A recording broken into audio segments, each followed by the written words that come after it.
So, over the last 2 months, I've been recording a live play with the folks from the Greyhawk channel. So, now that that series is over and I'm happy with the result, I've decided to put the whole series up on my channel for posterity. I hope you enjoy, and the interviews will return soon. Oh, live. Okay.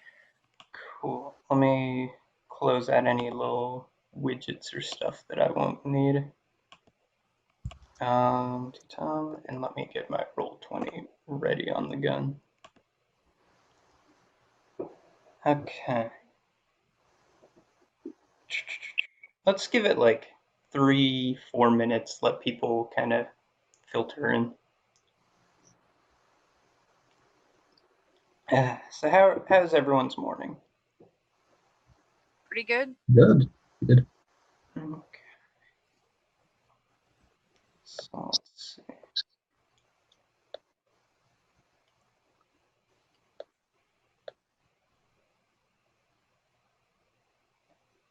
Okay, so just need to get to the Roll20 and then we're good.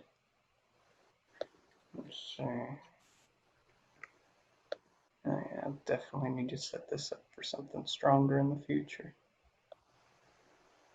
I don't really need Discord. Let's close out of that.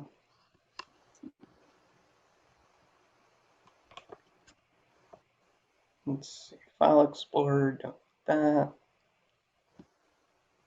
that. Does anyone have the login information for the Roll20? If you could just send that to me, all discretionary like. That would be Login perfect. information? Yeah, for the Roll20, so I can access some things. Are we talking about the Greyhawk channels? Yeah. All right, I do not have that, but let me see if I can't get it for you. Okay, excellent. See if Jazz.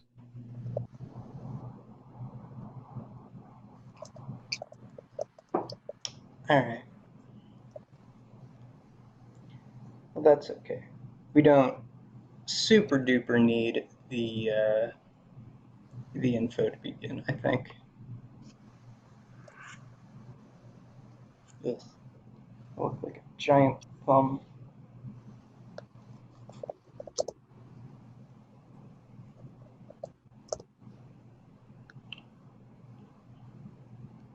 Okay.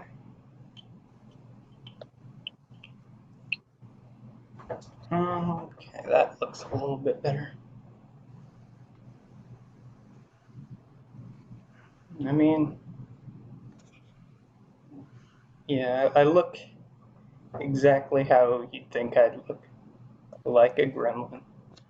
Okay, so while Kevin is getting that, would you folks like to begin with the little opening blurb? Sure. I'll go first. Hi, I'm Liz Doodles on Twitter and the internet. I play Ray Rel, the Wood Elf Ranger. Okay, cool. Patrick, what about you? All right. I'm Patrick, or Attacktrick Online. I'm going to be playing Soren. He is a human sorcerer. Okay. Kevin, yourself? Hi there, Kevin Hitt here. Happy to be here. Really appreciate the invite to play with you guys today. You can find me on Twitter at Kevin_Hit. I am an esports reporter and a D&D enthusiast, and I will be playing Drew Anthony, who is modeled after my best friend that passed away about 3 weeks ago.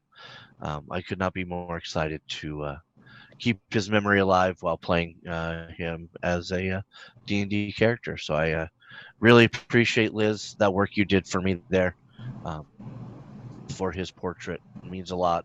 No Appreciate problem. it, and I look forward to playing with you guys. Oh yeah, definitely. We should note that like all the art that you're for the character portraits was done by Liz, and you do really good work. Thank you. It's awesome. Okay. So how to begin something like this? So Greyhawk is a green, luscious planet. Or no, it's not even called Greyhawk. The world of Oerth is a green, luscious planet, sitting in one of the crystal spheres, way, way out in realm space. And the mages, the scholars, the wise people of Greyhawk usually note down things like the passing of comets and the days of eclipse and other important celestial events. And so it came as a surprise to the people of Greyhawk the day that the comet came. No writing foretold of its coming, and it stroked through the sky like few had ever seen before, blasting forth with blue fire as it streaked out of the sky and down towards the earth, into the lands of the bright desert, far beyond the realm of Greyhawk. This obviously startled the people of Greyhawk, and it was very quickly announced that people would be sent forth to go retrieve it or go make forth. And yet, not even a day had passed before they had rescinded that order, noting that the land of the Bright Desert was held by a man called Rory the Traitor. And so, in order to not, raise his ire, they chose not to send forth anything. Or at least, so we had thought. So you, all three of you, were in Greyhawk on the day of the falling meteor. And it shone so bright that it interrupted everyone's activities and everyone's going abouts for at least an hour. So I would like to start by asking the question, what's the small day-to-day activity you were doing that was interrupted by the falling star? I think Rayrel was just running about town, doing some errands, restocking her supplies. Soren? I was sitting, was drinking, relaxing, having a nice breakfast, waiting for the contact who I'm supposed to deliver a message for to meet me. Mm-hmm. And then, Drew, what were you up to? Drew and his other clergymen were in the middle of scriptures with almost like mass, but they were down on their knees reading their scriptures of St. Cuthbert while this happened. Mm-hmm. So you had the rescinding of the order, and people were surprised by this, of course, because a falling star in fantasy and in general tends to herald something very powerful, and so allowing something to go like that, unchallenged to a man like Rory the Traitor, was definitely concerning to the people of Greyhawk. And so the city is a bit at unease right now. There's a bit of a tense atmosphere in the air. So, Drew, only about a day has passed since the day of the falling star, and you are going about whatever activity a priest of Cuthbert does at this time of day. When you are approached by one of the older members of the clergy, a man who's been serving Cuthbert for a long time. He walks with a cane. He's a little hunched over, but he's greatly respected by the clergy, and he was one of the first to take a shining to you. and he was the one who promoted you from your position as an altar boy to a squire in the service. So one of the head priests, Dominic, approaches you, and he puts a hand on his shoulder. He says, "We haven't been expecting this. You know of what I speak, do you not, Drew?" I do, my priest. It crashed into the bright desert. I was listening to the lords and councils of Greyhawk as they discussed what to do. One put forward to send a massive army, but as we know, that any force Greyhawk would send would be crushed by Rari's hound, Robbala, and we would dare not risk war. So, Indeed. I need to tell you this. The lords of Greyhawk have found another solution in its stead. They wish to send a small, more stealthy party into the lands to retrieve it, or at least bring news of what it harkens.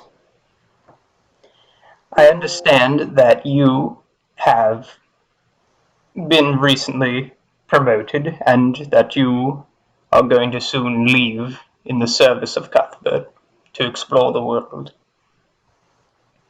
I have pulled some strings and given you a chance to bring great honor onto yourself.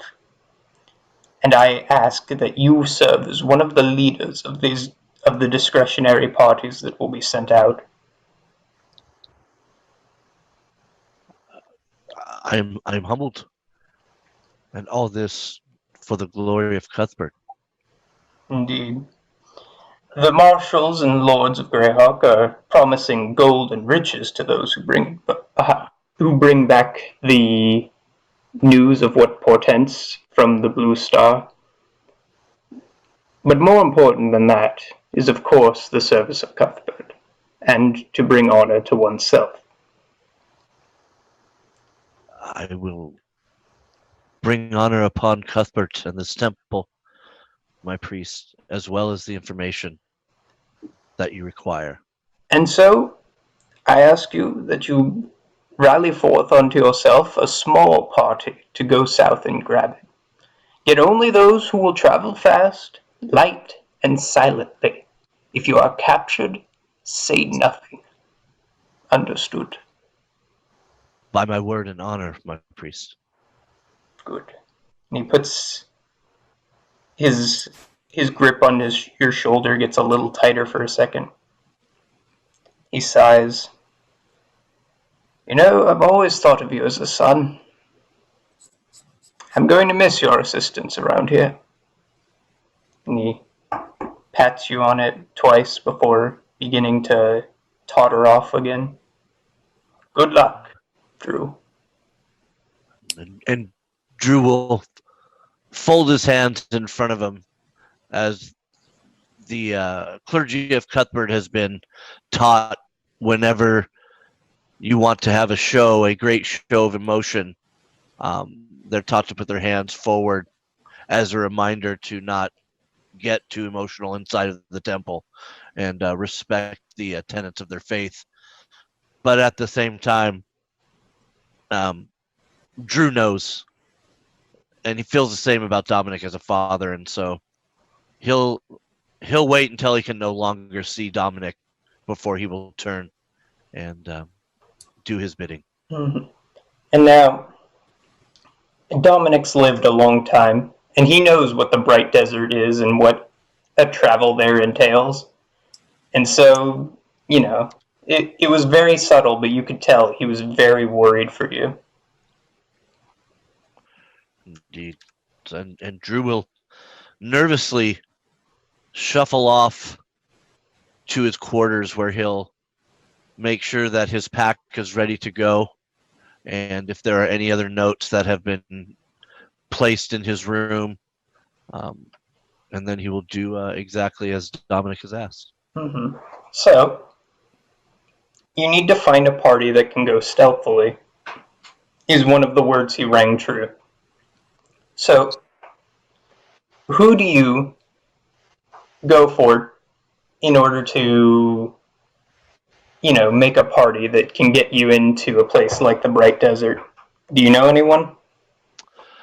Well, if I'm not mistaken, from the various skirmishes and battles that I've been involved in, there was two in particular people that I'm thinking about that that helped us in our time of need, and in fact, at one point, saved our lives. One of them, a smuggler by trade, at least what I can remember, and the other, a very strong female that I think could kick my ass. That's Drew's thoughts. Okay.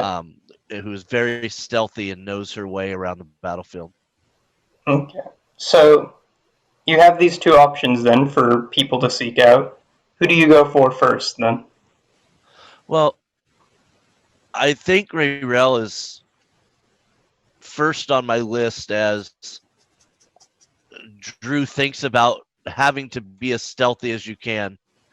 And I just remember times where she would pop up out of nowhere and, throw some arrows downrange, if I'm not mistaken, and finished off a couple people that were going to finish me off.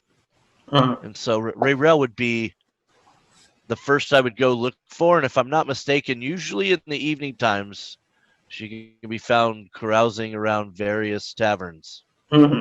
So it gets to, the evening. The sun's starting to go down, and you make your way towards where you assume Rayrell to be. So you go through a few taverns. You first start out at the Ivory Stag, then you head to the lower quarters, you try the Wandering Table, and finally, when you enter the musical tavern of the Green Fiddle, you do see her sitting in one of the corners, not making too much of an emotional game out of it. But she seems to be listening to music, having a drink or two, sort of unwinding after a long day of restocking. What do you do? Well, first, I will observe the table and the areas there. Again, is there anybody around her, or is she by herself at this point? I guess that would be Ray's call. Ray, do you have any company with you? Not at the moment. Night's too young. Drew will, as much as he can, he'll walk through the door, and again, as he looks over the place, he's gonna hunch his shoulders over, much like someone who had been working all day perhaps and is a little tired, and will walk over to Rayrell's table. Will approach the other side of the table or booth that she's sitting in, respecting her space, not sitting down immediately, but just getting in her eye line so that she can see me. Okay. The tavern keep gives you a slight eye, but, he's only got one. He's got a big eye patch over half of his face. So he gives you an eye and goes back to whatever he was doing, polishing mugs in the classic barkeep fashion. And so, you go unharassed as you approached Rayrell's table. And Rayrell, you now have some company. She looks up from her glass and arches an eyebrow. It's like, you have a familiar face. I've met you before. Indeed. And if you have a moment, may I sit down and discuss something of great importance with you? Of course, of course. Have a seat. Would you like a drink? No. I'm sorry. The matter I speak of I need a clear head to be able to articulate the things I need to tell you. Then a drink later then. Perhaps. So Drew will adjust his mace that's on his hip so that it doesn't get all clanky when it sits. Actually, he'll just take it out and put it on the seat, next to him. And You hear an oi! Weapons stay sheathed. it's my first time in a tavern. No, I respect your rules. My apologies, sir. No surprise to me, altar boy. Keep it sheathed. And so he'll put the mace back in the ring, and kind of look a little sheepish towards Rayrell because he wanted to come in and look like a big dog, but now he kind of been, slapped down a little bit in the tavern he's never been a part of. Mm-hmm. But Drew will look up once again, kind of shaking off the admonishment by the barkeep. Indeed, we have met before, my lady. If I'm not mistaken, you are Rayrell. Am I correct? Yeah, that is true. There was a time where we were both in the battlefield together, and I don't know if you can recall, as I do, but you saved my life not just once, but on 2 occasions by taking down the enemy that was charging us, and with you and your bow is the reason why I am able to stand here today. Now, do you recall any of this? I have saved many lives in many different ways. But I don't doubt your recollections of events. Well then, I have been tasked to create a party, if you will, a stealthy group of individuals that will investigate, if you have not seen or heard, which I'm sure you have. But the comet that has flown across the sky is of great interest to the clergy of Cuthbert. And I've been tasked with investigating this comet and where it has landed. And I'm in need of a small, yet stealthy and strong party to get there, to grab an understanding of what this could be, and come back. And you are one of the people that I thought of, as I don't know very many folks that have your skill set. Oh, sounds like quite the adventure you've been tasked with. Is there payment? Well, here's what I understand. One, I am just yet a squire of sorts, so I will not be recognized. If we were to have sent some of our more prominent warriors, I'm sure they would have been recognized in the field immediately, as we know there are spies everywhere that keep tabs on the clergy of Cuthbert. From my understanding, there is many a wealthy person offering gold in return of understanding what is in the area of the comet. I myself need nothing more than what I can sustain. I would imagine that on our way there and on our way back, there will be many an opportunity for you to gain gold and items that you may want. Yeah, fair enough. Do you have anybody else you've collected so far for this team, this party? There is another. And if I remember, and again, all of this, I was young and battle and twisted head and barely able to understand what was happening. But there's a smuggler I recall, and he was able to get us any and all items that we needed in order to take the war to the next level and win. I believe his name was Soren. Ah, yes, Soren. You know of Soren? Ah, old family friend. Indeed. Do you think that you could reach him and perhaps persuade him to come with us as well? Yeah, I'm pretty sure I could. Oh, it's just a matter of finding him. It's been a bit scarce lately. As most smugglers are indeed. His skill set will be greatly needed, as I'm sure he has a network of people that if things are needed, he would be able to acquire such things and items. It would be Very greatly true. appreciated if you could reach out to him and see if he would like to join us. Okay, yeah, I can reach out to him. DM, would I know where Soren would peruse, or is he even in town? I mean, you don't, but I think that Soren might just so happen to be in the area. Because, and now we'll go to Soren. So Soren, you are sitting in the sort of mail room as you've been working as a part-time, and it's just about the evening. Pretty much all the deliveries are done for today.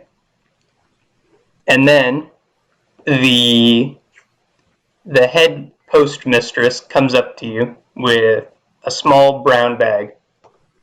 She says to you, Soren, I got a job for you. Is this a gift? No. You're a good kid. But I got something I need you to do. Okay? Walk quietly. Don't talk to nobody. Don't interact with nobody this whole trip. I need you to go to the green fill and give this to the barkeep. You don't need to know what's inside. You don't need to know who's it to, all that good stuff. But you're a bright kid with a good head on his shoulders, and so I trust you'll do the right thing. Eh, Soren? You want me to talk to no one? I tend to be more inconspicuous when I'm talking to everyone. Such silence might raise eyes. Aye, but all I'm saying is don't spill no beans. You know old Gregor, guy with the big eye patch over his face. Yells at everyone. Complete puppy of a man. You know what I'm talking about. Tends to change which eye the eye patch is on every so often. Yeah, pretty much. He likes to make people think he fought in the battle, but he didn't do nothing. Yeah, what you're gonna do is you're gonna take that to him, you're gonna make some small talk, do what you have gotta do not to be conspicuous and left alone, and then just come back here and everything goes back to normal. Sound good? When did things get normal? Everything seemed totally normal here to me. Alright, kid. Well, hey, if you get this done, you get it done quick. I got a few electrum burning a hole in my pocket. I think I could spare each away. Sound good? Get you some ice cream? It sounds like quite a good plan to me. Alright. You know what to do. So, Soren, you've been given your task. What do you make of it? How sealed up is this envelope? It's bound with a little white rope sort of tied into a little bow tie at the top. I'm walking there already, and it's the whole time I'm just looking over it in my hands, definitely just out in the open with it. Is it common that the postmistress would be giving me personal jobs? With her a bit? For important packages, yes, she does sometimes give it to, her running boys personally. If it's an important thing, that's usually when it gets given. I turn it over in my hands quite a few times, but since... You can hear some stuff rattling around inside. Ooh, that changes things. Ooh. I shake it next to my ear, try and hear what type of material is in there. Well, the package is kind of dense.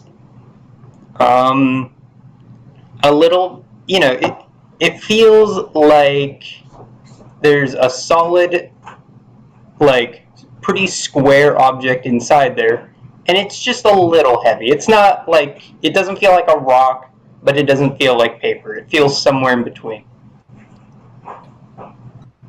Maybe it's scissors. Maybe.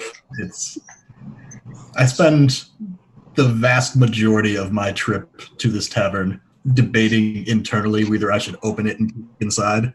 And by the time I've I'm going through my head. It's if it wasn't the boss lady, I'd open it for sure. Open. But it's so much more interesting. I feel like he has that debate in his head and doesn't even realize he's reached the tavern at that point. Mm-hmm. So you're already standing in front of the door. You know, the fiddle players who usually make their money at the tavern are walking out for the night, and you know it's the late night crew starting to come in. And you know you stand at a crossroads. What do you do? I'm at the door. Thinking better of it at this point, I tuck it into my pocket and then just burst through the doors as boisterously as possible, just waving to the fiddle players, just making my presence very known, and walk up to the bar. Well, how do you there make he your presence known? What's a very Soren way to make your presence known? What is a very Soren?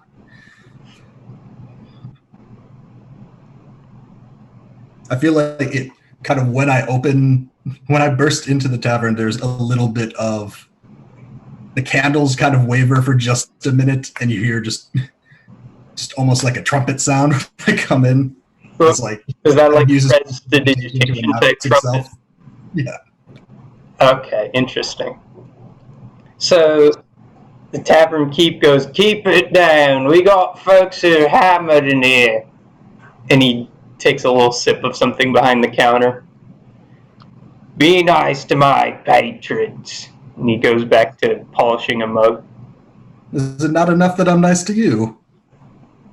You, errand boy. You're barely a sprig out the ground. I need not manage no dandelions. I'm only looking at the trees. Well, should this dandelion find another place to drink? If your money's good, then you're welcome here. That's what I thought. And I'll kind of look around the bar near him to see if there's an area that's not as heavily populated and have a seat there. So there's the area with your three companions, and then there is a couple of other strange parties sort of making about. A group of halflings are sitting in the corner. They look like they're all sort of related and having a good time. And then there's one or two dwarf traders dwarves tend to drink late at night compared to others, so they don't even seem to be too deep into their mugs yet. I'll plop down a bit of coin on the counter and just ask him for something strong. Alright. And he reaches below the counter and he rummages around a bit. And he pours you what seems to be a glass of wine, but then as he brings it towards you and you get a whiff of it, you can tell it's apple juice.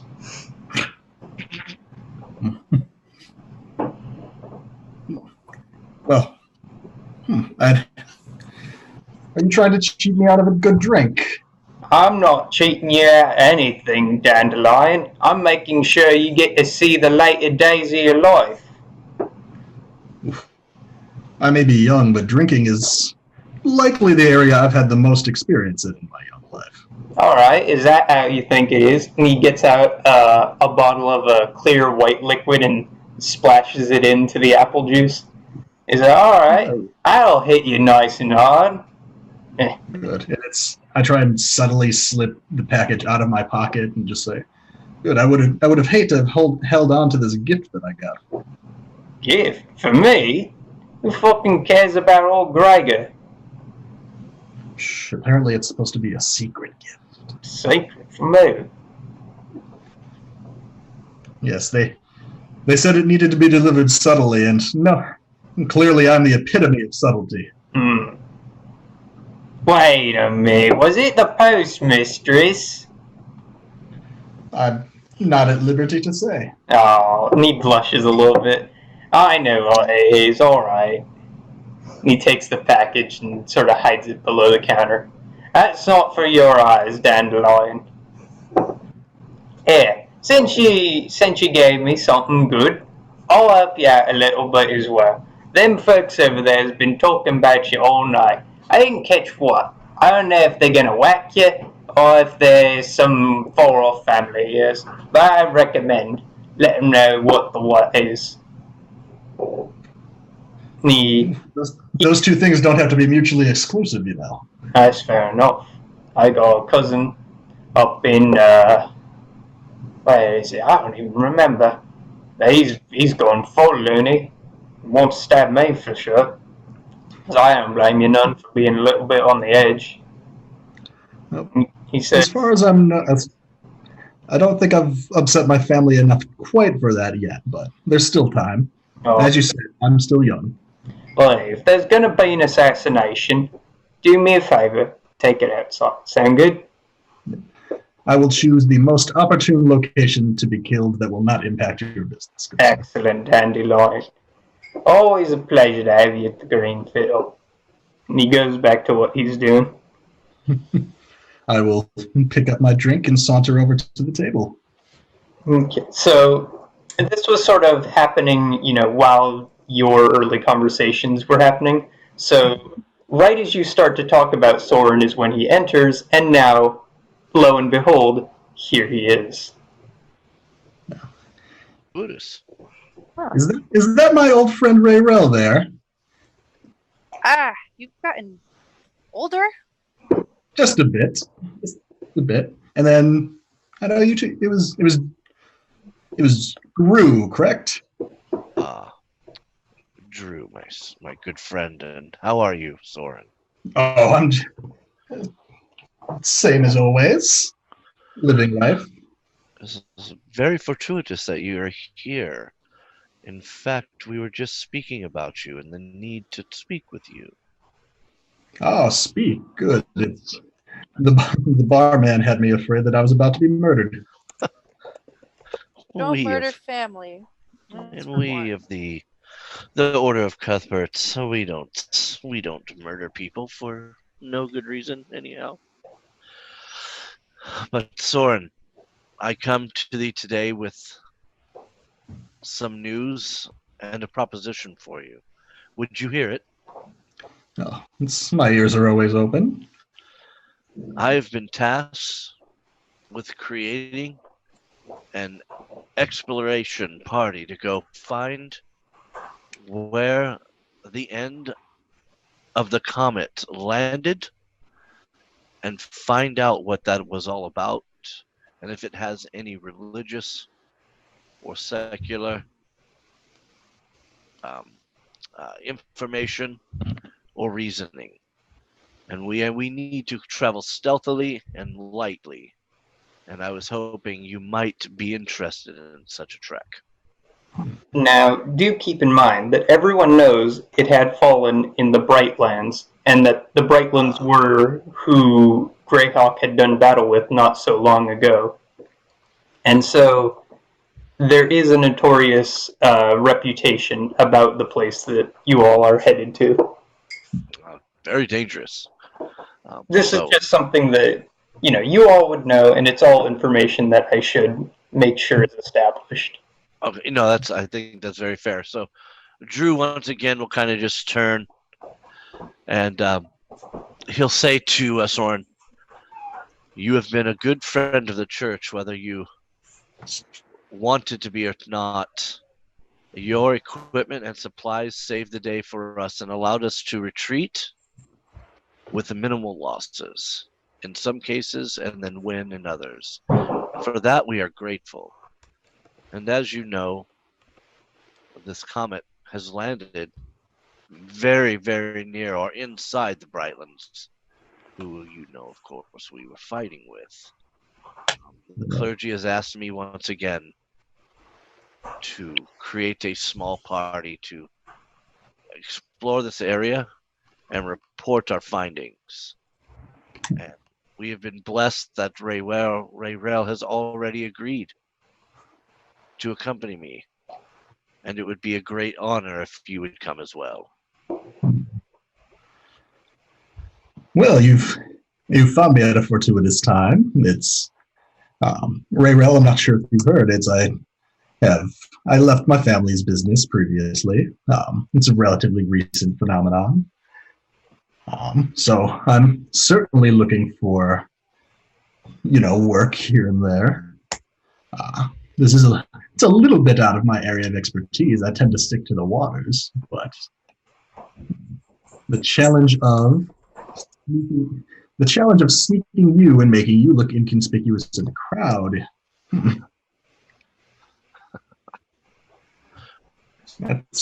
That sounds like quite the thing.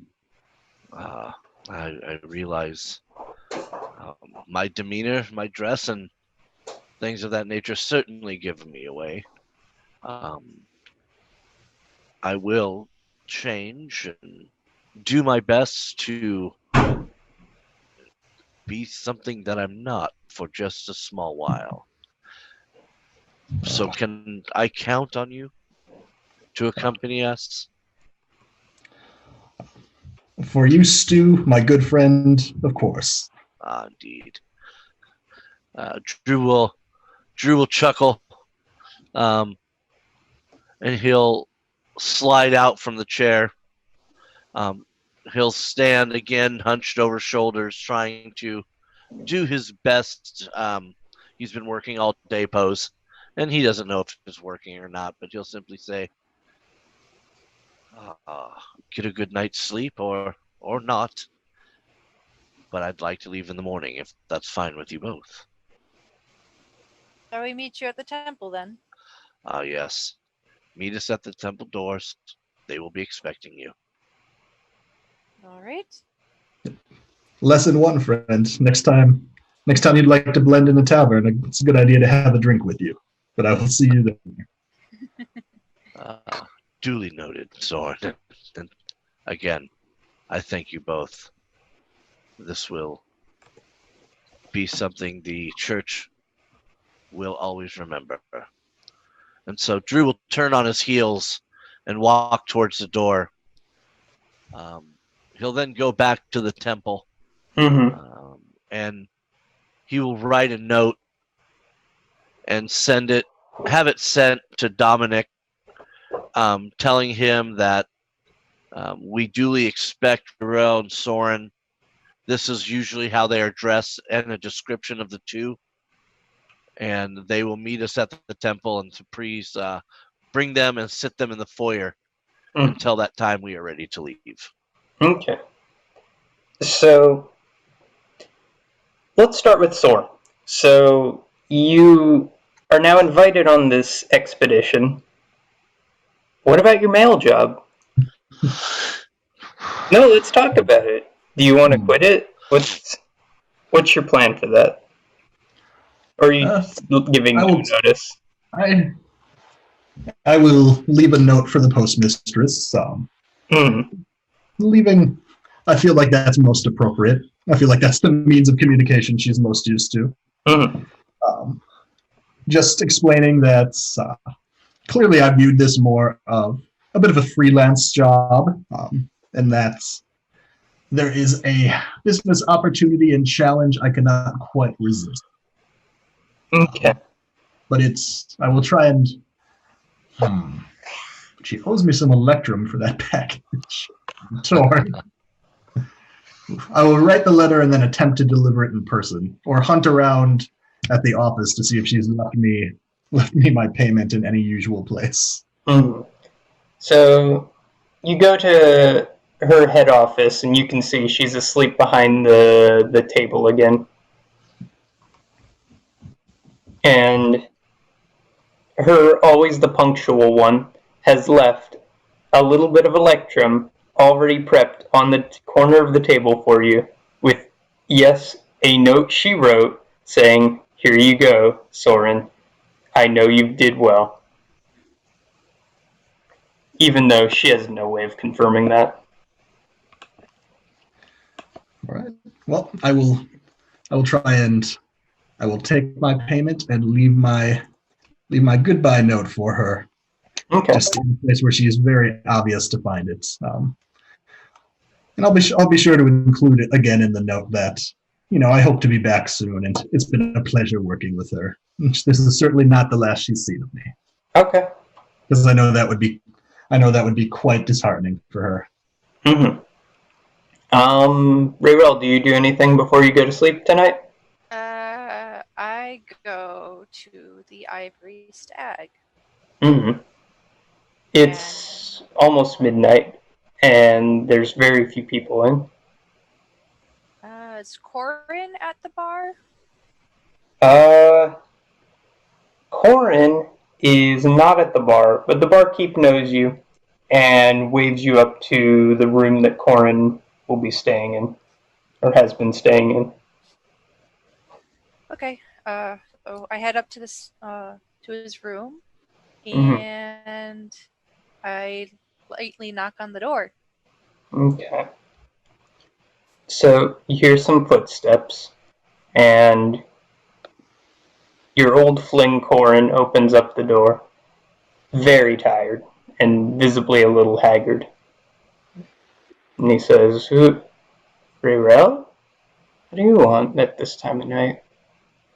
I just thought I'd stop by. Okay. Is Josephine here? Joseph? Yeah, Josephine's asleep. What's up? Ah, okay. Yeah, it is late, isn't it? Yeah, humans need sleep, all that stuff. Right, you need sleep. Well, I am leaving in the morning for a journey, and I know I haven't stopped by in a while, but this job's dangerous, Mm-hmm. and I just wanted to see the two of you before I left. Would you like me to wake her? Yes, if you don't mind. Okay. He shuffles off, sort of half asleep himself. And what was her name again? Josephine. Okay, and he jostles a young half-elf girl, and she springs up much quicker than her father does. And he says, Josephine, Mother's here. And Josephine, unlike Corin, who seemed interested in your arrival but not surprised, Josephine, even half awake, comes bounding up towards you and just does a leaping hug into your arms. I hug her. She's gotten very tall since the last time you've seen her as well. She's 16 now. You've grown so much. And she's like, Mom! Wait. And she just seems a little confused for a second. She's like, yeah, I have grown up quite a bit. You haven't changed at all, have you, Mom? No, I haven't. Not much. She seems a little melancholy. So, why'd you want to see us? You don't come by very often. Well, I'm leaving on a long trip, and it's quite dangerous. Just wanted to make sure you were okay. Oh. Yeah, I'll be okay. I'm doing great. That's good. It's good. Very proud of you. Mm-hmm. Is there anything you'd like me to get for you on my travels to bring back to you? No, nothing much. She seems a little, you know, a little distant now that she heard that you're leaving again. She's like, oh, okay, you know what? Yes, I know exactly what I want you to bring me. And what would that be, dear? Well, you always go to the forest, so how about this time, let's see if you can find a rose. Because she always seems to ask for flowers. She loves them. A rose. Yeah, one of the wild ones. They grow way bigger in the forest than they do here in Greyhawk. They get all wilted here. Okay, a rose it is then. And she gives you like a half smile. I kiss her forehead. She hugs you. And this one does seem genuine and full of love. And she stays a moment before pulling away, and she says, "Well, is there anything I can get you?" Well, how have your studies been going? They've been going well. And Okay. I'm old enough now that I'm allowed to help around here, so now I've got a few copper of my own. I'm so proud of you. Mm-hmm. Someday I'm gonna take Dad's job, and he'll see how good I am. I'm sure you will. Corey just seems very neutral, like not at all amused by that. I'm certain Well, you will, dear. well, take care of your father for me. I can't take care of myself. Not that much. He shows like a little scar he'd gotten from fumbling with the dishes.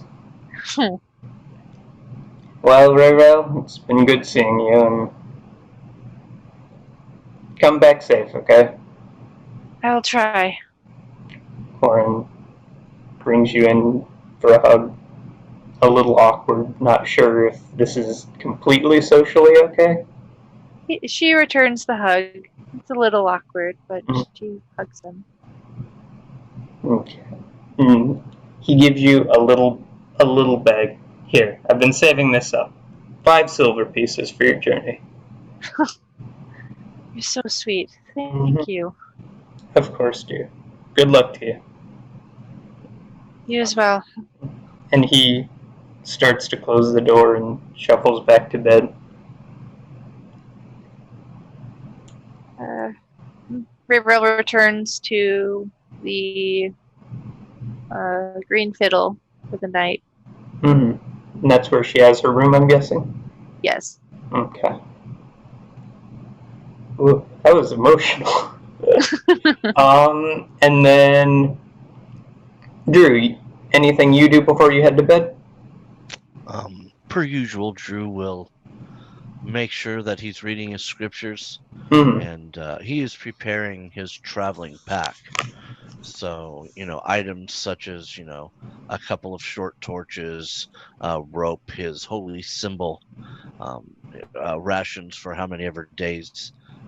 Drew will be preparing and praying, and he'll attempt to get anywhere between 6 and 8 hours sleep that evening. Okay. So, repeat that last sentence for me.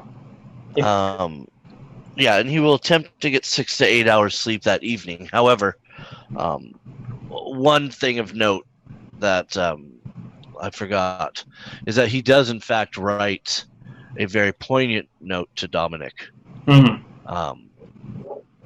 In the vein of, if he doesn't come back, know that you've treated me well and you've done a great boon to somebody that did not know their way. You found somebody that was rudderless, like a rudderless ship in the night, and found an oarsman to take me where I needed to go. And so if it happens that I do not come back, I will await thee inside of the gates of Cuthbert with open arms, and is very thankful for his time teaching me what I know. So you leave that note, and the next day comes, and as you're getting ready, you see Dominic in the halls, but he doesn't approach you, he doesn't make eye contact. He avoids you if he can. Yeah, fully expected at this point that any sort of more speaking or contact will elicit, the emotional behavior that isn't reverent inside of the temple. We gotta be like Spock. Indeed. Okay, and so you've made your way out front. Soren, Rayrell, are you there to meet him on the exact time he gave? Yep.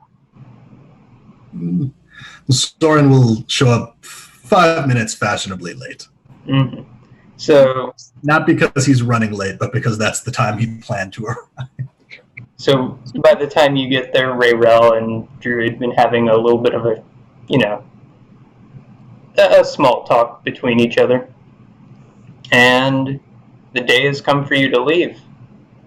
Is there any last preparations you all make before you head out? The temple is providing them with a meal for the morning. Mm-hmm. So, dried fruits and meat, poultry has been provided for the morning. And Is there any? they've asked. Yes, go ahead, please. So, is there any? And this is just a small little thing, but is there anything that the cathedral specializes in, like that they specially make for people? The Temple of Cuthbert in Greyhawk itself is think of it as I think it's called the Parthenon. Like, it's very big. It is a huge tribute to St. Cuthbert himself. So it is a mecca of where parishioners and people come to confess and convert. Mm-hmm. They're really known for very common sense approach to problem solving, and they're very well known in terms of being able to, I guess, create or change behaviors and make people kind of go in the right direction. That's kind of the Cuthbert scriptures, but at the same time, people come to this temple to be healed as well, and not everybody gets healed. People sometimes are turned away, but that's kind of the overview of the of the Cuthbert Temple in Greyhawk and what it's about. Okay, excellent. So, yeah, with that, I guess that you have breakfast, and now it's time to make preps for a very long journey, it seems. Is there any supplies or any last-minute things you get before you leave?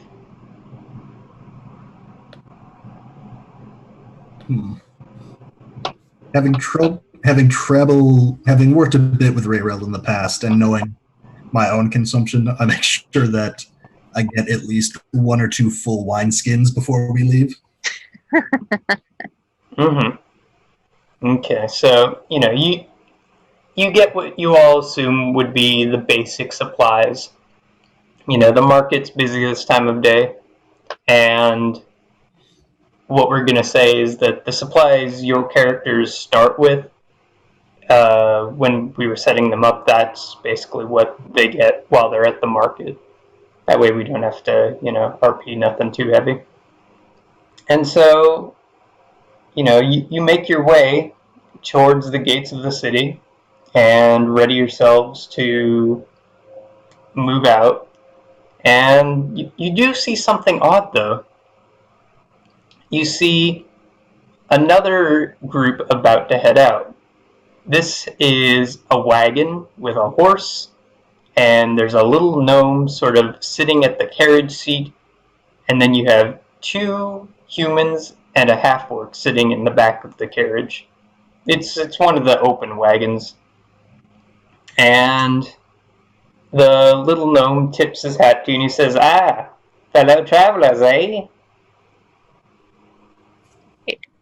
Yes, we are. Heading out on a long journey? Are there any other kind? Yes, a short journey. Well, it seems you're going to be making the journey on foot, eh? Good luck to you. Traveling light. You speak as if you have an alternative for us. No. Maybe. Do you have coin? No. But maybe. Maybe. I don't deal in maybes. Lads, do we deal in maybes? It seems like you're inclined to hand them out. You just don't accept them back. Pretty No much. returns on these. And he gets off the horse for just a moment and walks up to Soren. He says, I've been watching you, you know, boy. Oof. Should I be flattered? Maybe. I'll choose to be. Between you and me, and we'll keep this discretionary, this is not just a journey for you lads. This is a race. You'll think the Greyhawk is only setting out one party, especially one so, he looks Drew and Rayrell over, motley. No, they're sending out multiple. And between you and me, he gets real close to you. I'm the representative of the Thieves Guild. These are my boys, and we're going to get that meteor first, and all the spoils of riches that come with it. You understand, yes? Drew immediately tucked his coin pouch in his belt. I saw that, Baldy. Don't worry, though. We're not here to rob you. Technically, you're our allies, though. Competitors at the same time. Indeed.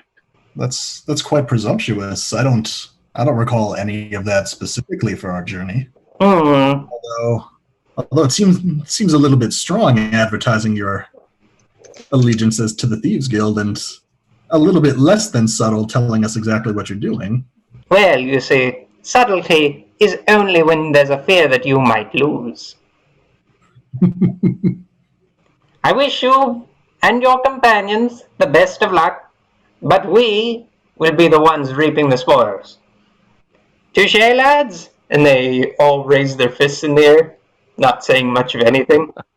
Good boys! And he tips his hat again to you. Good. Is he still off of, is it a horse-drawn carriage? Yeah, it's a little horse-drawn carriage. Before he gets back on, can I cast Minor Illusion and just create a big bang to try and spook the horses so that the cart leaves without him? You can, for sure. That's something I'll allow. Sure, let's go ahead and try it. Is there some sort of roll for Minor Illusion? I can create a sound, range from a whisper to a scream that lasts for a minute. It can be my voice, someone else's voice, a lion's roar, any other sound I choose. So that just happens. I don't know if there's some kind of intimidation to roll against a horse, maybe. All right, yeah, let's do a skill check, the first one of the game, and let's roll for intimidate. Okay. Let's see. It'd probably be a DC. Is it a 13 for you, Soren? So I've got a save DC of 13 if we wanted to do it like that, or I didn't know if you wanted me to roll intimidation. Yeah, let's roll intimidation. That's what I think is more relevant here. Okay, well, I rolled an 18, and I've got plus 3 to intimidation, so 21. So the horse. Let's see. Yes, you very much easily spook the horse, and it goes galloping off. The men are a little confused, and, the half-orc guy, he clambers up to try and get in control, and the gnome turns around and sees this, and he's like, you won't see the last of this. Don't let your team leave without you now. So he's off running down the pathway. Drew waves, just like nothing happened. Like an actual goodbye friend wave.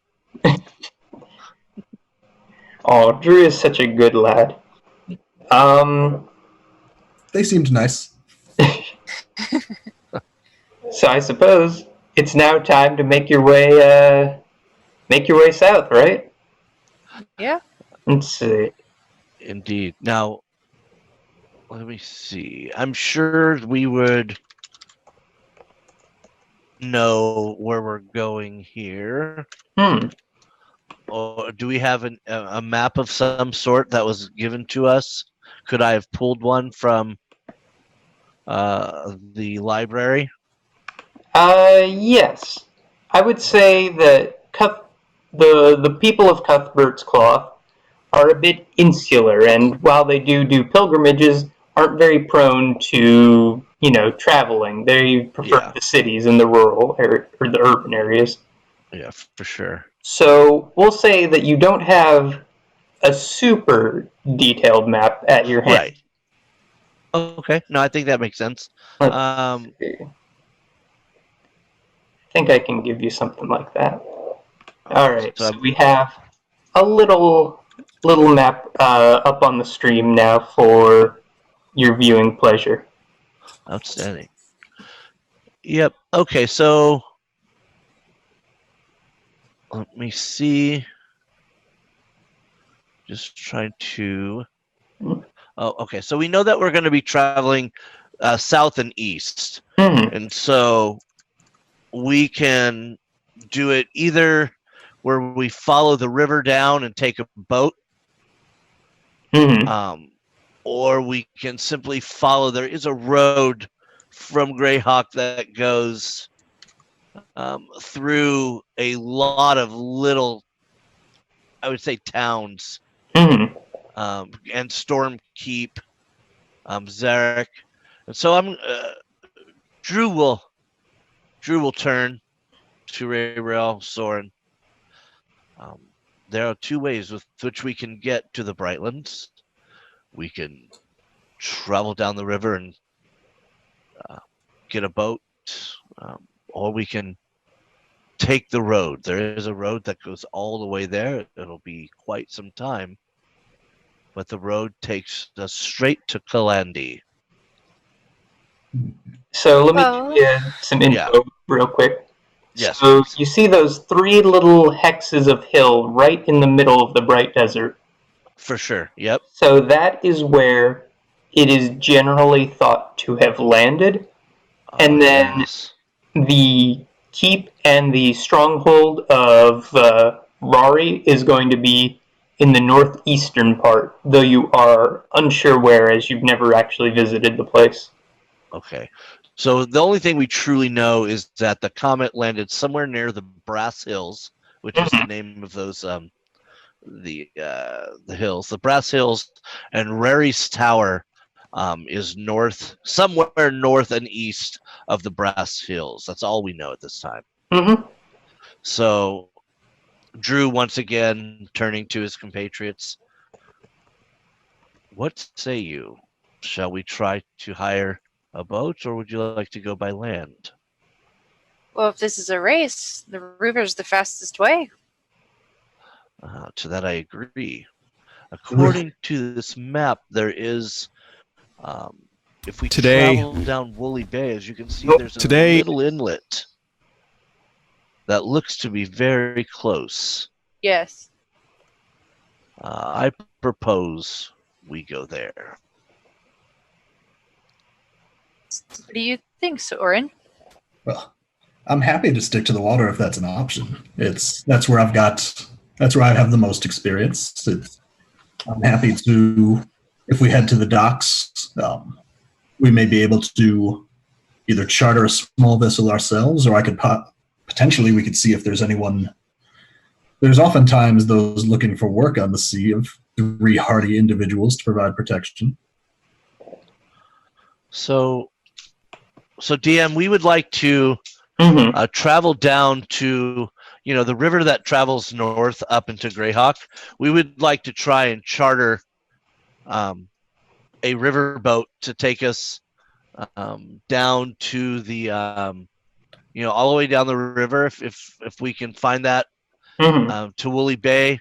And basically, I think the city we would want to get off in is like Aerox Landing, which is right at the mouth of the river. Let's see, Aerox Landing, is that, I'm looking at Abor Owls, so is that the little thing just to the west of it? Let me see, Albor's Owls. So, Aerox Landing is directly opposite Bright Tower Keep on the other side of the river. So Aerox Landing is on, or we could just go to Hardby. That's a big city. Probably be easier to charter a boat there. True. Yeah, there it is. You see it, DM? Hardby is right on your map, right at the mouth of the river. I see Hardby. That I yeah. Let's do that then. Why don't we go there? Sounds good to me.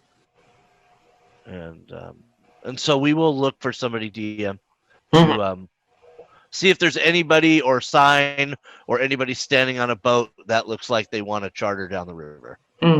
So, much with any. So you make your way to the river ports that surround the center of Greyhawk, right? And you see a few ships. You see one very large paddle boat-like ship, and then you see a ship that has crates and boxes and all sorts of things like that on it. And then you see one more that's currently being unloaded. So 2 that are about to shove off, and 1 that is not. Soren, I believe we should defer to you, as your knowledge of, I would imagine, ships is greater than ours.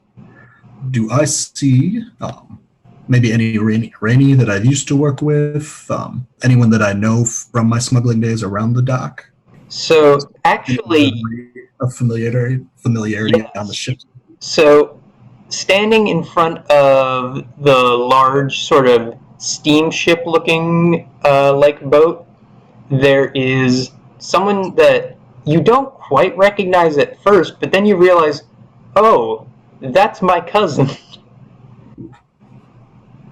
So you see your cousin sort of looking at passengers and, making sure no one's got anything too dangerous on them as they board the riverboat that he's currently filling. This isn't my family's boat that I used to work on, right? This is a different chunk of the family. That boat, you haven't been on your family ship for a while, and they were always prone to changing things up on you. So you are not entirely sure. Oof.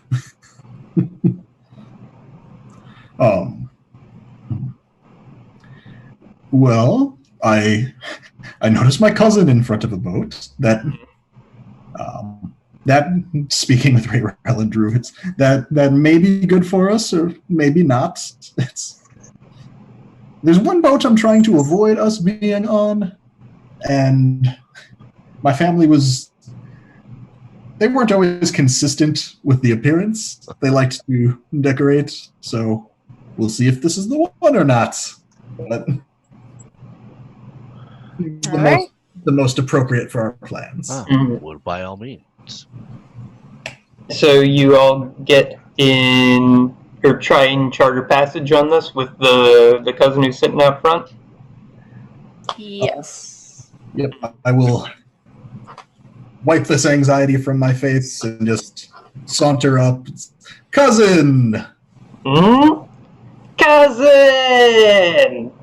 It has been too long. How you doing? He comes in, he jostles you a little bit. It's not really much of a hug, but more just a general, making sure you don't have any knives on you or anything. How you doing? How are you doing, cousin? How are you doing? Keeping busy. Yourself? Soren, why have you not talked to Auntie? Oh, I have not seen Auntie. Has I'm she not got my messages? worried about you, Soren. You disappear. What are you doing, man? I've been leaving messages. You've been leaving jack shit. Were they not delivered? No, they were delivered, but your father threw them out. Well, see, there's your problem. That's the problem there. Listen, That's the breakdown in the chain of communication. I'm a different branch of the family command altogether. I ain't getting involved in your life or whatever the hell is going on with your mother. I'll let you on this ship, but listen, you won't say nothing about it, okay? I say nothing about it, you say nothing about it, and you pay double. Pay double? Pay double, I'll stay silent. Pay double, can you, I was hoping to not pay at all. Perhaps I It's can. my ship. Well, not my ship. It's Uncle's, but you know, I work on the ship. He'll be happy to get a little extra coin. I can make my services rendered. Can Uncle not utilize me on this ship? The bad question is, do you want Uncle to utilize you? Because I can keep quiet. Uncle Blanny, he blathers. He'll let your mom know what's going on. And then who knows what Miles said. Probably try to kidnap you. You tell me you can stay quiet, cousin, but I imagine that word is going to spread at this point no matter what. Listen. It's me. It's Vinny. You can trust your cousin. I'm not gonna say nothing. Oh, my cousin Vinny. Vinny, I would not feel right being on this ship and not contributing. Perhaps I'm trying to move some local business associates of mine downriver. So, however, I can help you with work around the ship, and however we can accommodate their passage. I'm happy to speak with Uncle need be. I leave things in your capable hands. My capable hands? Mate, I got my cousin fucking killed at the hands of the mafia. What are you talking capable? But I'm glad you have faith in me. It's more than fucking these people around here have. I'll tell you what. How about that boy? And he points at Drew. He looks pretty strong. What you can lift? 200? 250? He just nods very, very slowly. Drew will nod towards the cousin Vinny. Alright, here's what we'll do, alright? We'll say under the table, he works security, you pay 1.5 what you normally pay, and we all good. Sound good? Oof, Vinny, you're killing me, Vinny. Hey, I gotta make my money somehow. Listen, you think repairing this thing comes cheap? I got this thing off of, what was his fucking name? Ugly ass half orc, but he gave it to me. It was rusted to shit. This takes fucking money to keep this thing going. I can't give you no family discounts. Well, I can, but the family discount is I add extra. I make you pay more. So, really, I'm giving you a discount here if you think about it. All right, Vinny, if you are making the logistical mistake of not wanting to utilize any of my skills when I'm on board, that's entirely within your rights, and I will pay. It seems a shame to throw away such a valuable resource. I mean, as if I don't know what I'm doing on this ship.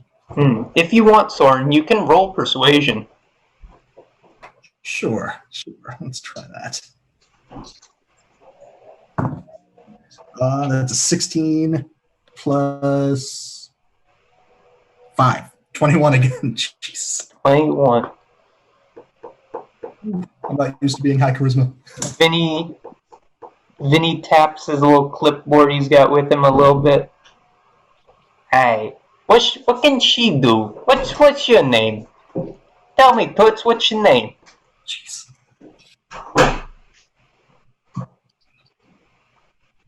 He points at Rayro. So she's silent type, Oh, me? Yeah, you. You got a name? Yeah, it's Rayrel. Got a boyfriend? You're too young for me, darling. Alright. Here's the deal. You seem like a lovely lot. You seem like you got good heads on your shoulders. We'll pay extra, you do service, but gotta make sure Uncle don't see you, alright? If he sees you, he's telling. Got it? Fair enough. Alright.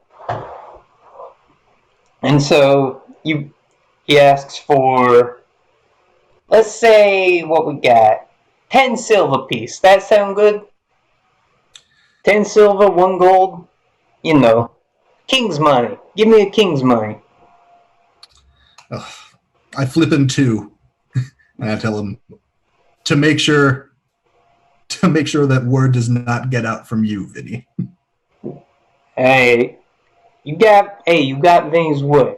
Listen, anybody finds out anything, just let Vinny know. I'll karate chop him. I'll roundhouse kick him. You won't see him never again.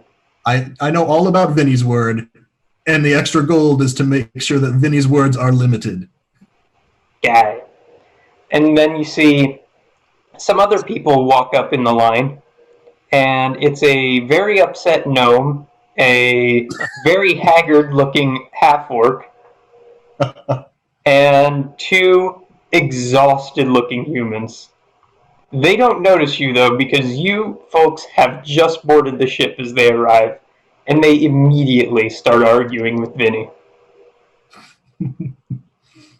Okay, so now you're on the good ship Marianne, and you have one room to the three of you, hammocks, and food costs extra.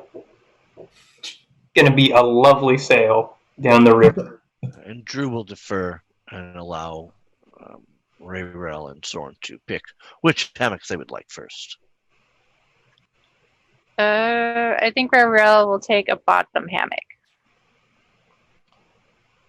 Soren is happy to take a top hammock, I guess, since he's getting himself very accustomed to this small room, as he's going to be staying quite a lot of time in it to avoid the rest of his family. It'll sway you to sleep. You know what? That's fair enough, though, honestly. So, you all get comfy for the night, and, it's been a long day. The ship starts to set sail, and, out of the porthole on your room, you do notice that you know exactly who your neighbors are going to be. Oh no, it's them. It's the gnome. So, the night goes by quietly, and your uncle, the sea captain Soren, not sea captain, I suppose, but river captain, has had the ship shove off, and you're making your way down the river. Currently, it's about tide, considering that you're 3 feet from each other. And in the night, you hear skittering around and some scratching sounds deep in the bowels of the ship. And the next morning, you wake up, and Rayrel, your leg's a little itchy. Something's been biting you at night. Great. I take a look at it.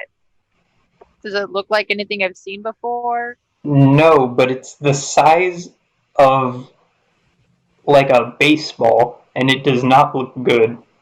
Oh, jeez. It doesn't look like something normal has been biting you.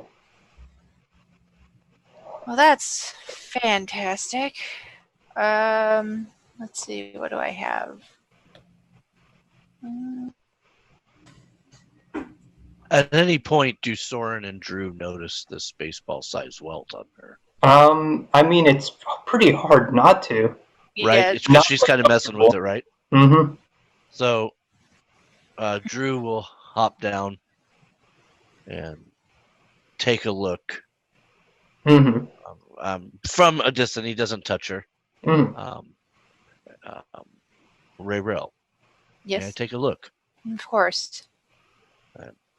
May I touch your leg? Yes, you may. So he'll kneel, Mm-hmm. and if I could roll a medicine check, Mm-hmm. maybe, to see if I notice or know anything about this. Mm-hmm. Okay. Yeah, give me a medicine check. All right, so I'm using Google Dice Roller. Mm-hmm. It's a +3, so I have a 14. 14. Okay. With a 14, you know that it's a spider bite. You know that the spider that bit her is way, way bigger than a spider should be. Or at least any spider you want to have on a ship would be. You Okay. don't know what did it or where it came from, though. All right. So, would I know if I need to maybe make an incision and kind of push everything out of it? Things like that. Is there a way I can try to make it better? I mean, yes, but nobody wants that. I don't want it to get worse. If we have to drain it, we have to drain it. Fair enough. Do you have any other solution, though? Well, and Drew will turn to Soren. Soren, it appears there's a very large spider about. Whether or not it is still in our cabin is unknown. But perhaps if you could search the walls and look for a space that is big enough for something to come through and then plug that hole, we will be much safer going forward. That was my wisdom of 16 speaking, by the way. I'm not very smart. I mean, 13, but I'm fairly wise. Mm-hmm. Perceptive. Yeah. So I will ask Soren, as Drew just did, will you search the room, please? Of course, I'm happy to look. And so while he's looking, I'm just going to look Rayrell in the eye and go, what I'm going to have to do is heat up a dagger and open this wound and excise it. Ugh. Are you okay with this? Yeah. I've suffered worse. All right. Well, so if there is like a lantern or a lamp or anything that we use during the day on the ship, I'm going to light it. Okay. And let me make sure that if I don't have a dagger, I'm going to have to borrow one. I'm not sure I have one, to be perfectly honest. And I'm going to ask if Soren or Rayrell have a dagger. Do any of you have a dagger or a knife? Let's see. I have 2 short swords. That'll actually do. I do have a pair of daggers. May I borrow them? May I juice them up, sir? May I gunk up your daggers? Oh, no. That's even worse. Soren is going to hand you one and then continue staring at the walls like you suggested and not watch this at all. All right, so Drew will then step to one of the lanterns if there is indeed, like an oil lantern or something, and will first he'll speak to Rayrell. Rayrell, please sit with your leg off of your hammock. We don't want to have to clean that as well. Of course. And so I would imagine she's kind of sitting, butt in the hammock, both legs kind of out. Yep. And so I heat the dagger, and Drew will then come and kneel and sheepishly look at you and kind of move your legs kind of open so that only he can get to one. You know what I mean? Yeah. But you can see this really like it's flipping him out kind of. and so he will he'll set up any kind of cloth that he had. I'm talking. So Drew takes his bedding and whatever there is, and he will excise this baseball sized in the bedding, all of it. So I mean, I imagine if I have a blanket, it's pretty big. So I'm going to try and soak up all the junk, and I'm going to slowly but surely from the top of it. Let's just go to Soren. Oh, God. Yeah. Yep. Gush. Just give me a medicine check. We'll see. And let's just medicine check it. All right, let's just do it. Let's just get it done. Yep. I really hold on. let me get rid of this. I love you, Kevin, but God, I do not like how you are lingering on this, my dude. 15, sir, is the medicine check. Okay, you give me a 15. I'm going to say yes, excised, and I'm not going to describe it any further than that. Neither of you are happy with what happened there today. And immediately, though, Drew will then take whatever he was wiping up the goop with. Oh, guys, please. Okay. And he'll toss that shit overboard. Okay. I will say, Rayrell, take 1 damage because it's been a bad time. It's Yeah. you're in No, a for sure. you're not, you know, weakened or, you know, slowed in any way, but you are in pain. I mean, there was a baseball-sized wound in my leg, Mhm. so Yeah, we fuckers can't came for have my that or leg. any kind of potential poisons. So, with that, Soren, what are you doing now that Uh, this whole affair is dealt with? I've been I've been checking the walls to see if I could find anywhere where a spider might have come in, Mm-hmm. and I think I'm focusing on. If you mentioned that we know that the gnome and his party are in the room next door, I think I'm focusing on the wall that divides us. There does not seem to be any tampering with there, no. There does I'm seem not to finding be anything. tampering, though, while you're looking, with the lock on your cabin. Oh, the lock on our cabin messed Yes, with? the lock on your cabin has, not so subtly, been a little janked with. Yeah, Drew's looking for holes himself now. Mm-hmm. Yeah, it looks like the door was unlocked, and while neither of you can really tell anything, Ravel, you've noticed, or you notice like how things like this work. These look definitely like a hunter's dagger's marks on the wooden wall that have sort of carved around the lock that's supposed to keep your door closed. So someone definitely did hamper and fiddle with your cabin's door. Uh, Looks like we might have to take turns keeping watch this next couple nights. I would one for like to keep my legs. It's possible they did not appreciate, our friends next door did not appreciate the horse incident. It's I mean, possible. whose fault was that? I mean, it sounds like bad horses to me. So really what we're saying is Rayrel getting hurt is technically Soren's fault. Yes. That's what Drew's hearing. Mm-hmm. That's not what Soren is hearing.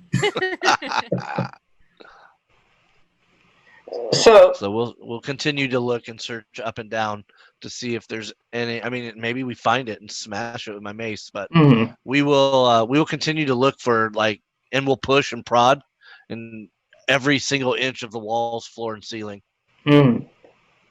So your search eventually takes you to the hallway because there doesn't seem to be anything aside from a damaged door. But you can kind of tell, like, spider tracks. Now, obviously, normally, spiders wouldn't be large enough to really leave any tracks per se, but you can tell that little spider feet have kind of pressed into and put little tiny holes into the soft wood of the ship. And that if you follow them, it's taking you down to the cargo hold. Well, either there is a large spider on the loose, either that was snuck aboard, most likely, knowing this family. But whether or not it's cargo. Soren, I believe it's time to speak to your cousin. I don't know if they transport spiders. They're a weird side of the family. I hope not. Either way, I think they need to know that they have poisonous spiders, at least one, that is in their cargo hold. I mean, we could always check ourselves. Just avoid having to deal with Vinny again. There's some inherent benefits there, which I think you all observed by listening to him speak. Let me see But what I'm- my alignment is really quick. My alignment. Let's see. I think I am the rule follower. Yeah, so Drew will once again go. I do not believe this is our ship to be carousing about.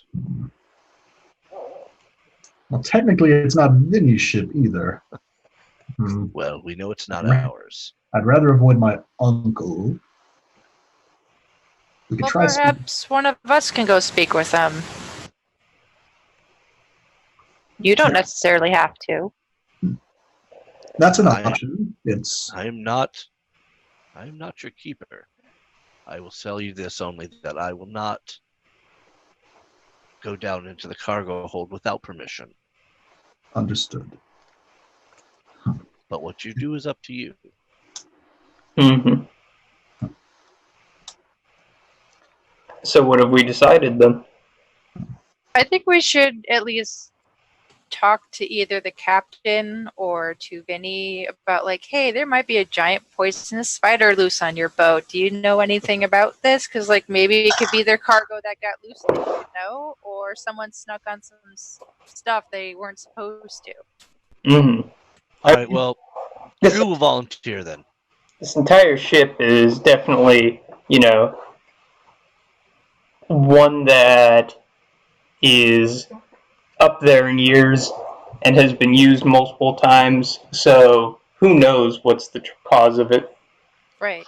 So, are you going to go speak to Vinny then? Yeah, Drew, you Raywell, would you like to? Yeah, I'll go speak with Vinny. Well, I would like to accompany you. Just because, like, I've got, like, a bandaged leg Yeah. in evidence. I feel like I should go talk with him. Yeah, I will go with Raywell, but I will not be side by side. I will let her do the talking while I kind of stand on the deck of the ship. And then, Soren, what's your plan? I'm going to hesitantly tag along because as much as I'd like to avoid my family, I also don't want my family. I just have these horror images in my head of my family talking to Drew and just manipulating him in this conversation in more unsavory ways than I would manipulate him. So all three of you sort of... I have to protect him as my charge on this ship. Of course. So all three of you make your way up to the top deck, and so you find Vinny with all the other passengers. He was playing cards with the Thieves Guild members and has very recently stepped away, a little poorer and a little sadder. And he looks at you and he's in a little bit of a bad mood and he says, "Hey, Soren, how you doing? What's up, dude? How can I help you?" I'll kind of like step aside and let Lady Rayrell assert herself if she'd like. Good morning, party. Since we had an intruder in our cabin last night. Hey, the good stick kind, out the bad kind. my bandaged leg. It's like, seems there's a spider problem on your ship. Spider problem? I mean, no, there ain't no spiders on this ship. No, my leg begs to differ. Yeah, well, that's a real shiny you got there. Yeah, you best get that looked at. Have old baldy doctor over here, do some messing on you, eh? He already has. Okay, well, he ain't very good at it. But spider problem, huh? I mean, I don't keep track of what our clientele bring aboard. Some of them, maybe won't bring a spider. It's not my job to talk about and tell who does what now. Maybe there's a spider. Not my job to know. Except it is, but it ain't. If you pay enough money, which they did, so they good. And Vinny's, clearly talking circles here. So, there is quite possibly a spider, and I'm just gonna put this out there. Seeing as my leg has been bitten, if I come across said spider, I cannot help what happens to it. Just for the safety of your crew, and the other passengers aboard. Bad for business for someone to lose a leg just for getting passage. Yeah, pretty much is, ain't it? But Soren always leaves a good review. He won't tell nothing no how. Yeah, right, Soren? He jabs your shoulder a little bit.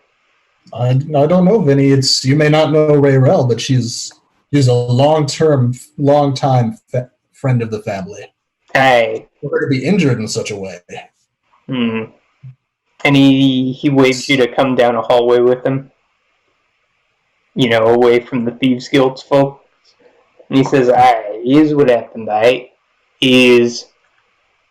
So there was a fella that wanted to bring a spider aboard, and I was like, alright, keep it in a big old crate, it won't get out none. So I was all good with that. He pays his extra protection money for the spider. And then later that night, I heard creaking, but I thought, hey, ship's made of crap, so that's probably why. But someone probably let loose the spider, and yeah, if you go out of the cargo hold and you kill it, here's the deal. I'll say, hey, no harm, no foul. Sound good? I mean, if the deal was for the spider to stay contained and it didn't, can't really help what happens to it. Yeah, exactly. You know what I'm talking about, then. You know what's up. You know it's all good. We'll take care of this little pest problem. Hopefully the rest of the journey will go smoothly. Mm-hmm. So, you folks head into the cargo hold then? Yep, we'll head down into the cargo hold. Drew will first go to his cabin and grab his shield. Mm-hmm. So he has that. He will grab his shield and his mace, and then accompany Ray Rail and Soren down to the cargo hold. Okay. Drew, or Kevin, do you have the Roll20 set up? Let's see.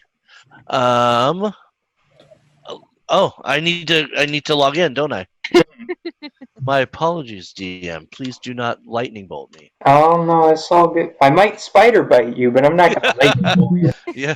Well, all right. Let me see. I gotta log in. So here's that. Mm-hmm. Ready to go. Yeah, so we'll just take a brief intermission for a sec while. All right. I'm looking for my games, right? Mm-hmm. Okay. I am not seeing in Roll20. I'm not seeing my person in. No. Wait, I see Greyhawk. Yep. And I see, and last played on 9/24/18, so that's not good. If you look at the Discord, I sent a invite. Thank you. Thank you very much. All right, here we go. That should work just fine. And I would like to launch this game. All right, now I know what's going on. Hey, check us out. Hey. Apologies in advance, sir. Thank you, everybody in chat, for dealing with me. Waiting for it to load. Where's Spider? Yeah. Is there? And I have to remember. Mm-hmm. Yeah, I have to remember. Okay. So while we're getting Madam DM, I'm not. It's not loading just yet, unless I'm somewhere else. Oh, there you are. Let me just. Am I in? Yep, there you are. We good. All right. Thank you very much for your patience. Okay, let's get this set up, and while I'm getting that set up, just tell folks a little bit about yourselves. Remind everyone who you are, and all that good. Well, I'm Liz Doodles on the Twitters, on Instagram, kind of on Tumblr. I'm the artist of this little campaign here, and I play Rayrel, the Wood Elf Ranger. Mm-hmm. Okay. And then we'll bring it to the bottom. Patrick, you? Sure, I'm Patrick, or Trick, or Attack Trick, whatever you prefer. I'm playing Soren, our human, slightly disaster sorcerer. Happy to be here. Okay. In And my Patrick, experience, yourself? most sorcerers are disasters, so. This is my second time playing one, and the first time was last week with. Mm-hmm. Ooh, I like. Okay, you can see everything all right? I can see it on the stream, but my screen is blank. Yeah. Mine as well. Interesting. I mean, if we can see it on stream, that kind of works. Yeah. It'd be hidden in like a DM layer from I don't know. Yes, I think that's probably what it is. Yeah. Maybe a lighting thing. I'm probably still, to be honest, I'm still figuring out all this stuff. Of course. So, you know, I'm a be a big old futz up, but we'll set up something way. nice. No, honestly, this is look. I bet you there's some people out there that are looking at Roll20 going, "No, this is how you do it." So we'll figure it out together. I know I'm interested. Yeah. So we'll say that cargo area of the ship kind of looks something like that. We'll say, and then we will get. What do we got? We've got cleric fella.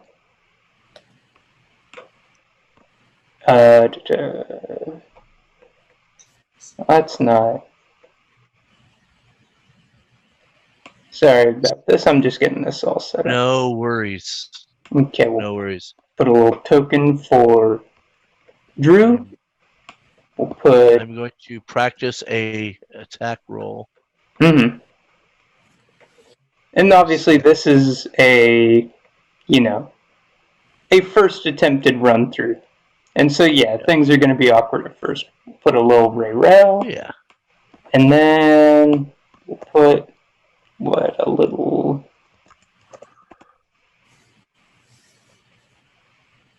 Oh, that's not... Yeah, that works for... So we got our 3 folks. And then we'll get, some crates. Put that down. And we'll set up the scene.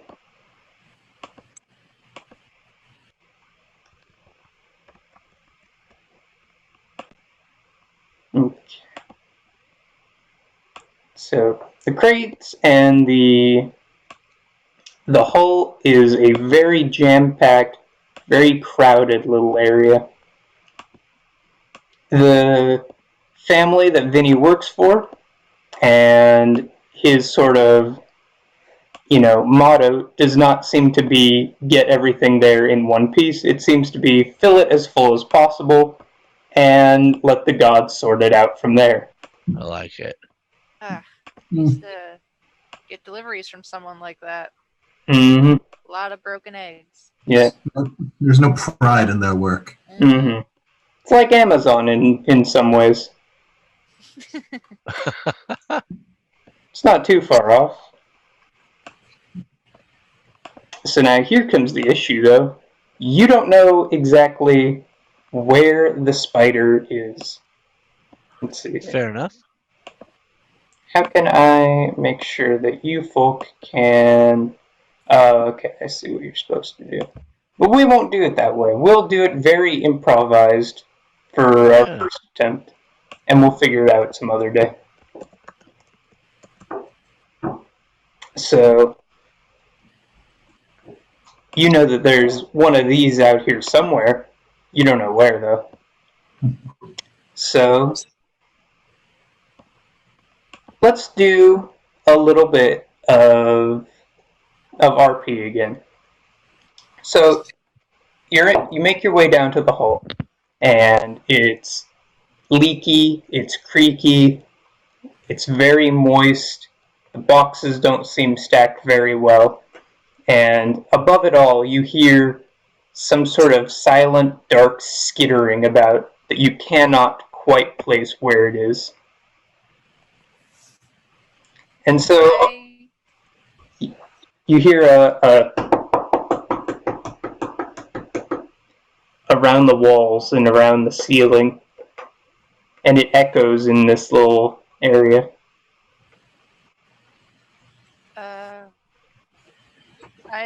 Can I take a look around to see if I can like pinpoint where the skittering is coming from?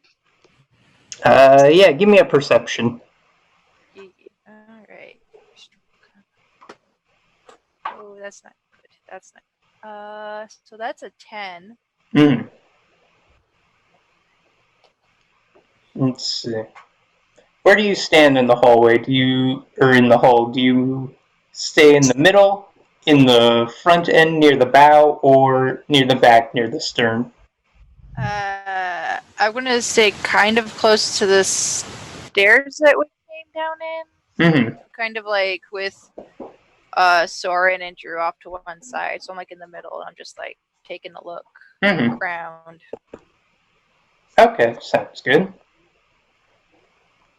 So the skittering, you cannot quite place where it is. And in fact, your attempts to find it come a little too late. Because before you know it, you can feel a blast of like silky web come towards you. Great. So give me a roll of your AC. Or no. Let me be right back and get my dice. I forgot those. Give me 1 sec, folk. All good.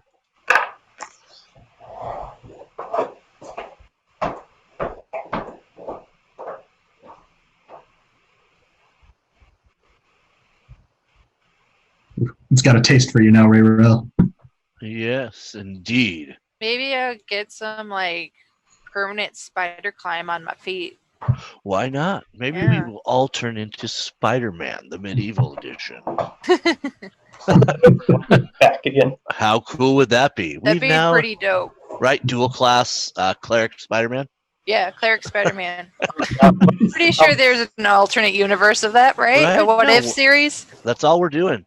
And if you're talking about comic books and you know that stuff, you are my hero right now. Loving you is really easy right now. That is, yeah, every man's dream, ladies and gentlemen.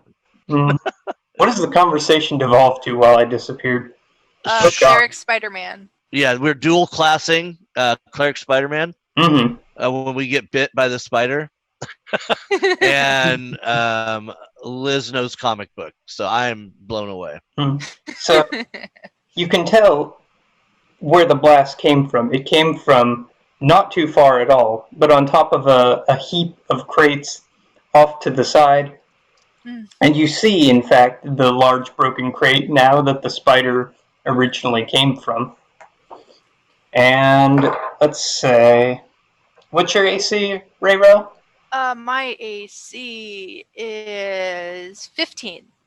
Okay, so the blast of the web comes towards you, and it nearly hits you, but being someone who's gone out in the forest before, you've dealt with giant spiders, you know what they're like, and you know how to avoid it. So when the blast comes, you're prepared, and you're ready, and you dodge deftly out of the way. I had some spider sense tingling. It splarts instead onto the ground, right at your feet, though. So your shoes are a little messy, but otherwise you're fine. So now, let's roll for initiative. All right. Let's go. Oh, these dice are not my friends today. That's fine. I rolled an 8. An 8? Yeah, but to be fair, my leg's a little messed up, so. Yeah, so that makes sense, all things considered. I got a 9. Okay. Per usual, I will probably always be last with my -1, a 5. Okay. Not the fastest of humans. And let's see what we get. Wow, spider's not doing so hot either, though, so you're okay. All right. So, the first person to react to the situation that's going on is Soren, because, you know, you are a roguish type, you are used to thinking on your feet, and with Ray sort of slowed by the situation, you are the first one ready to fight this thing. So, Soren, given the situation and what's before you, what do you do? I run forward a little bit to try and take some cover behind those boxes, and then I kind of brush my hands across, my vest and my shirt, and cast mage armor on myself. Okay. Which the way that looks is kind of some like wavy gold filigree just kind of appears on the clothes that I'm wearing. Mm-hmm. And then that's my action. I start considering options I've got for the future that don't involve burning the ship down. Mm-hmm. And I start hoping that this is only one spider. Yeah, when the spider's in the room, you have to burn it down, usually. So, Ray, now that you've got the spider web off your feet, you're ready to act, and you see the creature before you. It's snarling, it's big, and it's on top of a crate. It doesn't like having its turf muscled in on. What do you do? Let's see here. Well, it looks like I'm going to have to short sword it because it is definitely too close to use my bow. So, Rerel pulls two twin short swords from her belt and runs forward 30 feet, basically right up into the spider's face. Okay. And then she can... Can she do an offhand attack? I'm double checking. Oh yes, I have 2-weapon fighting, so I want to swing twice with one time with each sword. So let's see. The spider's up on a crate, though, so I'm going to say roll with disadvantage. Okay. Oh dang. Okay. That's kind of a bummer. One of them was a natural 20. Okay, so let's see. To hit, I rolled a 15 and a 17. Okay. So that's with disadvantage? That's with disadvantage. Okay. So you're hobbling, you're a little, worse for wear, and the thing's up high. But you know what? Fuck this thing. It bit you, and you want revenge. So, hobbling your way over there, you bring out both swords, and you very deftly catch the thing off guard and swipe at its feet. And what damage do you do? Let's see. 19? 19? Total? Yes. Okay, woof. So Rayrel is having none of this. She swipes and immediately just breaks off 2 of the spider's legs in basic perfect revenge for her own. The thing spews out green goop, and it is no happy at what you've done, and it strikes back immediately. Drew still being in the corner and still trying to figure out what's going on right now. So the spider comes down and it tries to bite at you. So, let's see, what's your AC? 15? Okay, so the spider, you had to get quite close, and so it manages to deftly sink its fangs right into you. And we're going to do 4 damage as it breaks through your armor and into your shoulder ever so slightly. Ouch. Okay. And you feel another one of those little baseball-shaped welts starting to form. And now, give me a Constitution save against the poison. Because this one wasn't in, a sort of small vessel in your feet. This one got into a pretty prominent blood vessel. That is a 8. I need to switch out these dice. 8? Where'd my dice go? Yeah, 8. Okay. So, we'll have...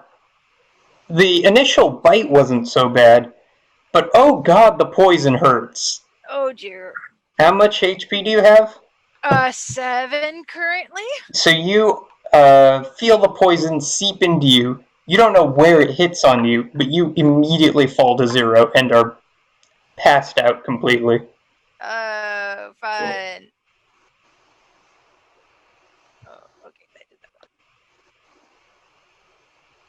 Okay, so Drew, you finally gotten over the shock of what just happened, only to see your friend immediately get venomized and drop, passed out to the spider venom. So what do you do, Drew? So Drew, with his shield in hand, puts the mace in his shield hand. So, his hands are through the straps, but now he's holding his mace in his shield hand. So knowing that he won't be able to attack with it, immediately his hand glows blue. Mm-hmm. And he runs and he slides as he puts his shield up in front of both himself and Rayrel, and he touches her and casts Cure Wounds. Okay. So, yeah, give me a Cure Wounds then. What does that do? That's going to be a 1d8 plus 3 hit points that she gets back. Mm-hmm. So how much do we heal the girl for? She's going to get 7. No, wait, 9. Okay. 9. So, Rayrel, as soon as the the poison seeps into you, only a few seconds later, and luckily before it reaches your heart, you feel the poison sapped right back out. And while you are still, under its effects, you are alive, you are breathing, but you're on the floor in a cold sweat. Yeah. Shield overhead with my hand on your shoulder. Mm-hmm. Okay, Soren, what do you got for us? I see Rayrel fall, and I just start panicking. I'm just like, damn it, stupid Vinny. And I jump out around the corner, and it's the broken crystal that he kind of wears as a pendant. He grasps that, Mm-hmm. and the color which is normally kind of like a dull goldish yellow, like frosted. It starts kind of like shifting, and just kind of showcasing a bunch of different Yeah, kind of like a rainbow. little light show. And I'm gonna try and cast hurl a chaos ball for that, Okay. which is a weird one. That doesn't require any components, right? Verbal and somatic. Okay. But the crystal I also have is like an arcane focus. Got it. So, So this is, I make a ranged attack against the target. If it hits, the target takes 2d8 plus 1d6, and the damage type is determined by the d8s. Okay. Alright, cool. Roll to see if it hits then. Okay. Geez, that's another 19. And this is against AC, yes? Yes, 19 plus 5, so 24. Okay, so I don't even need to check. That radiant and colorful little crystal of yours blasts out a bolt, and it strikes the spider dead on right between the eyes. Now, how much numbers we looking at? So I roll 2d8s and a d6, and that's damage. And then the type is one of the d8s. So that is 12 points of force damage. 12 points? So your Chaos Bolt is, spewing out weird radiant colors, but it doesn't set it on fire, it doesn't electrocute it, it simply knocks the spider into the wall of the ship, cracking it slightly. And the spider you can see that its like face is caved in. This thing is not moving anymore. You've damaged it way too thoroughly for it to be alive.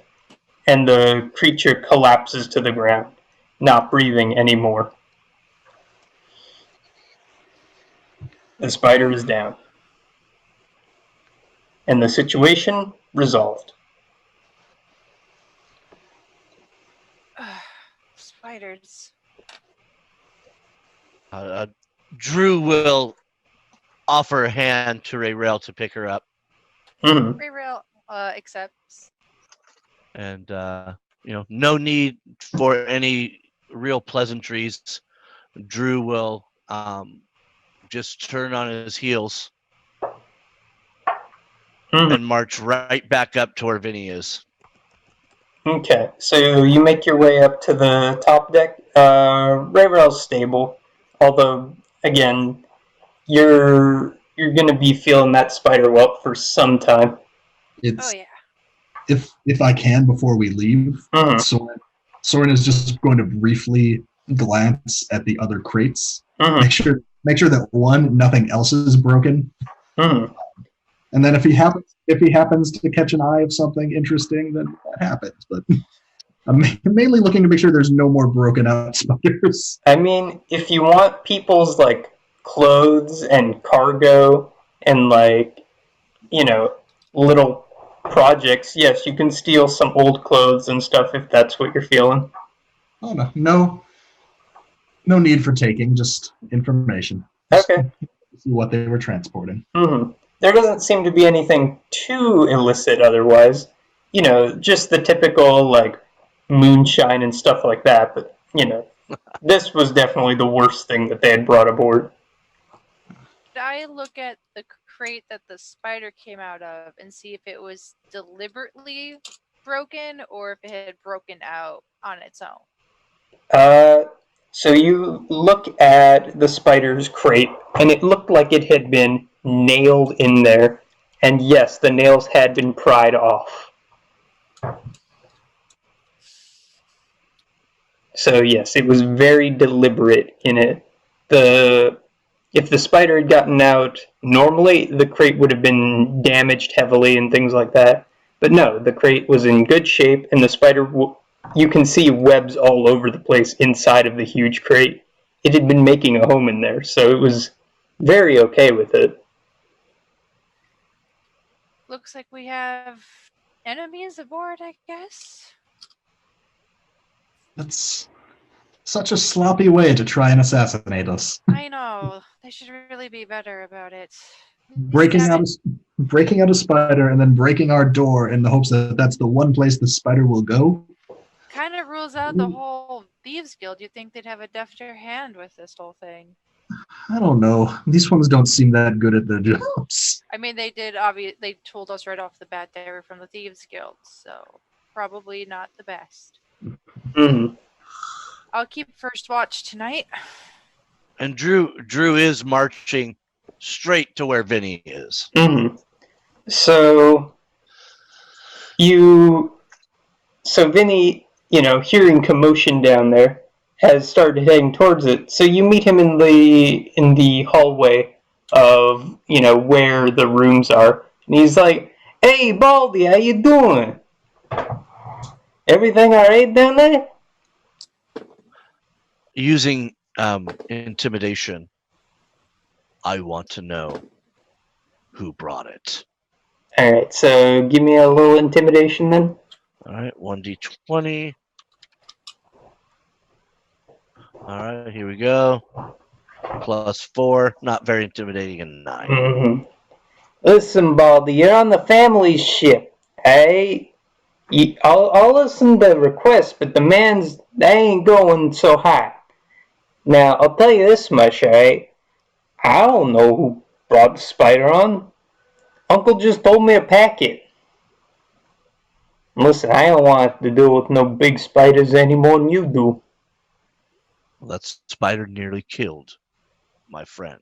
Ah, jeez, I ain't no good. I'm going to get to the bottom of this. Alright? So somebody on this ship does it belong to, or are you saying your uncle just simply gave you a box? I'd ask Uncle. He knows what's going on around here. I'm just the help man. Is he aboard the ship now? Yeah, he's a pilot. He's making sure we ain't crashing. So I just ignore Vinny and go straight Hey, upstairs. you like shove past him. I don't put my hands on him, but yes, I get, chest to chest and pass him up. Hey, fucking this guy, am I right? And so you make your way. You're going up to where the helm is. Yes. Okay. So there's another human fella, maybe even another cousin, standing there watching guard, and he's like, "Hey, wait, no, can't mess with the helmsman. He's making sure we ain't crashing." I need to speak to the helmsman immediately. Was someone dying? As a matter of fact, yes. Alright, fine. He opens up. Hey, yo, Marco, someone's here to see you. And you see a very large man with a very tight cap on his head. He looks like he had stumbled into a store, bought a pirate costume on a budget, and then forgot all the fun parts of being a pirate. His dress is sloppy, and he seems very disheveled. All right. Well, Drew slung his shield and put his mace away as to not have any sort of offensive weapons in terms of going. He's not going up there to bash a skull yet. Marco. Yeah, who's asking? Whatever crate you brought onto the ship nearly killed one of my friends. I'd like to know who brought it. Wait, what crate we talking? The crate in which you just told somebody, just put it on the ship. He's like steering one-handed while holding a conversation with you. All right. I mean, my perception, I'm making sure, we're going somewhat straight down the river. But I will ask again. There was a spider that escaped a crate and nearly killed my friend. Jeez. I would greatly appreciate it Jeez. and be indebted to you if you could tell me. Yeah. Alright, I'll tell you. Gnome. Little gnome guy asked me to bring it on. Said that he'd need it when he got to the crossroads. I don't know what he's talking about, but hey, ain't exactly my job. Well, Marco, you have proven to be a man of class and honor. That's what I I am. appreciate that. Listen. I'm always a man of class. That's my thing. Just like Vinny's thing is being a worthless little shit. Now, you gotta go harass passengers. Don't start no fight. Got it? I understand. Hey. And this for your trouble, sir. And he'll take one gold piece and slap it up on the whatever steering mechanism there is. Mm-hmm. So I put one gold piece and I just kind of spin on my heels and go back down. Mm. And I'm looking for Ray Rail and Soren at this point. Have you guys stayed in the hull or have you moved on? I think we at least moved up back to our cabin. Mm. And Rayrell starts to dress her wounds a bit. Mm. If I don't see them above deck, I'll immediately go to the cabin. Okay, excellent. And Rayrell's not phased or nothing by this? Yeah, she's had worse. Mm. Okay, cool. I'm surprised Drew's handling this so well. I don't think he's ever been on a boat before. Surprised he's not getting seasick. No, Drew is a law and order guy. You know what I mean? So if his compatriots are being harassed, he believes in the rule of law and the unwritten rule of law, which is you don't mess with people's friends or family. Fair enough. But again, he won't take anything into his own hands illegally. You know what I mean? Mm-hmm. So if he didn't have evidence, he's not going to just go and bash some dude's skull in. That's not his way. Is law and order, follow the rules. And so that's why, I mean, he's just on a mission right now. Perfectly understandable. So he heads down. Drew heads down to the cabin, the quarters, Mm-hmm. and he'll enter. Looks to make sure that Ray Rel and Soren are in the room, and then turns his head and he looks at them both during the time that he's speaking. Mm-hmm. It has come to my attention that the gnome was the one that brought the box. Well then, that's not surprising. Can't do anything about it now. Don't want to risk our passage. Probably do something about it once we leave the boat, though. Or perhaps losing their pet is enough of a warning. Mm-hmm. Indeed. I think we would be remiss if we did not double the lock on our door somehow. Yeah, I suggest we also keep watch tonight, take turns, just in case. Soren, are we sure that there are no holes for which this could happen again? None that I found, but this, as you saw in the hold, the ship is not quite entirely up to snuff. I'm not used to. The rest of my family's boats are usually much nicer. I'll just say that. I Mhm. understand. Vinny does not seem to. I don't know how much responsibility my uncle has afforded him, but he does not seem to be. He's not working with the deliberate hand he should be in making business. Well, I will tell you that Marco was very forthcoming in naming the gnome in terms of who brought the spider on board. Mm-hmm. That's not entirely surprising. It's my uncle. He's not as big an asshole as Vinny is. It's he's a little more serious. Has obviously been at this a bit longer. It's just some awkward conversations I'd prefer to avoid if I can. We all have that one. So we will keep watch this evening. If you two would like to choose when you will keep watch, I will take the third shift of whichever is left. I'll take the first shift. So, I guess in the middle then. so you folks do, your sleeping shifts, and you don't seem to be bothered again tonight. And the next morning comes, and you hear the bell at the top of the boat ringing out, and you hear Marco's voice echo through the pipe system that seems to work as sort of a loudspeaker throughout the ship, and you hear, "Landing in Hardby! Landing in Hardby!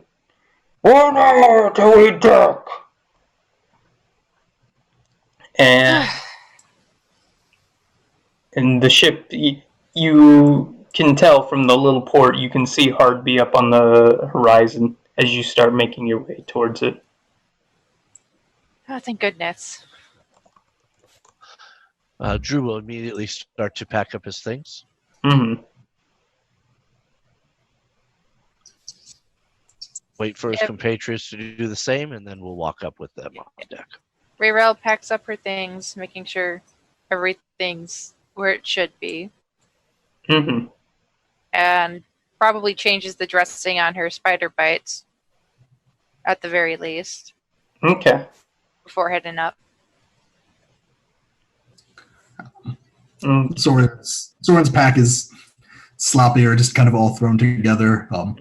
Takes a quick drink or two from his wineskin and just tries to focus on, okay, just walk off the ship, look as little like me as possible, and just avoid any more conversations. Got it. Okay, cool. So you make your way up to the top of the ship, and you can see the Gynarchy of Hardby coming up in the distance. It looks like a smaller city than Greyhawk, but still a bustling little small city. And I think with you and everyone else ready to make your landing, that we will stop the session there for today. Sound good? All right, we Sounds have good to landed me. in Hardby. Watch out, city. Here we come. Woo! All right. Yeah, man. Good game. Appreciate it. Mm-hmm. That was good. That was good. Let's we need to go gnome smashing in this next episode. You know, All like right. whack a gnome. We'll put him in Yeah. a box and let his head pop up. We'll just keep smashing it down. Remember, he does have companions. He's got the humans. He's got the half-orc guy. Like, he's not coming at it alone. So, like, you're gonna. Yeah, the half orc is for what sure. scares the crap out of me. Mm-hmm. So, Everybody else, I think I can handle. mm-hmm. So yes, I was- thank you, I was people of about to- Twitch. I think we'll cut it off there. Sound good? Sounds Sounds good to great. me. Thank you so much, Madam DM. Mm-hmm. Last words, anyone? Thanks for watching. Yeah. No, appreciate you guys all in chat. And no, look, as we go forward, obviously we're gonna just continue to pile on the entertainment factor. So tell your friends and family from all over and come on in next week. Mm-hmm. Mhm.